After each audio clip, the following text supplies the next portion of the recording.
Arsenal Football Club has just signed a sleeve sponsorship deal with the government of Rwanda for their next season t-shirt. Here are some facts for you Arsenal fans and anyone else who may be wondering what this is all about.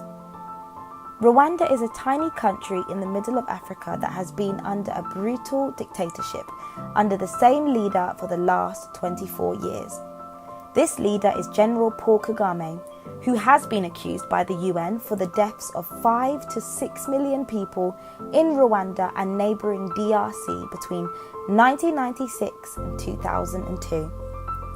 Up to today, he continues to send his death squads all over the world, killing refugees and anyone who opposes his rule.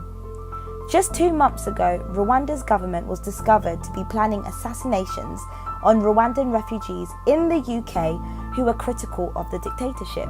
This brutal dictator apparently happens to be an Arsenal fan and regularly gets on one of his private jets and flies to the Emirates Stadium in London to watch Arsenal play. When in London, he usually stays at an over £10,000 a night hotel suite. That's over $15,000 a night and over 11 million Rwandan francs. Whew.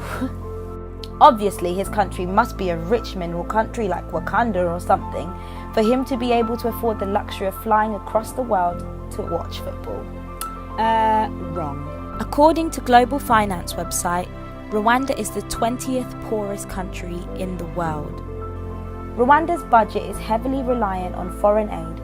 Some experts have called it an aid junkie for the amount of aid that the country relies on.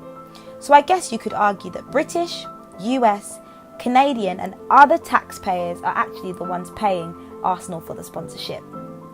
So instead of looking after the poor of his country, the self-obsessed dictator of Rwanda, General Paul Kagame, now wants to sponsor Arsenal Football Club, one of the richest clubs in the world, based in the United Kingdom, one of the richest countries in the world. Why then, you ask, has this dictator opted to spend millions to sponsor Arsenal? General Kagame and the government of Rwanda is obsessed with PR and putting out a good image of the country. Don't get me wrong, the country is beautiful and the people of Rwanda are beautiful people. They are just sadly are under a rotten government and a despicable dictator who works so hard to make sure he is seen in some good light. This government spends over $50,000 a month on a Western PR firm just to spin out a good image. Arsenal fans all over the world, just imagine the poor people of Rwanda appealing to you saying, "Would you please tell your club not to take the little money we have for the sake of one man's vanity?" And do you really want to be sponsored by a despicable dictator that is responsible for the deaths of millions of people in Rwanda and the DRC?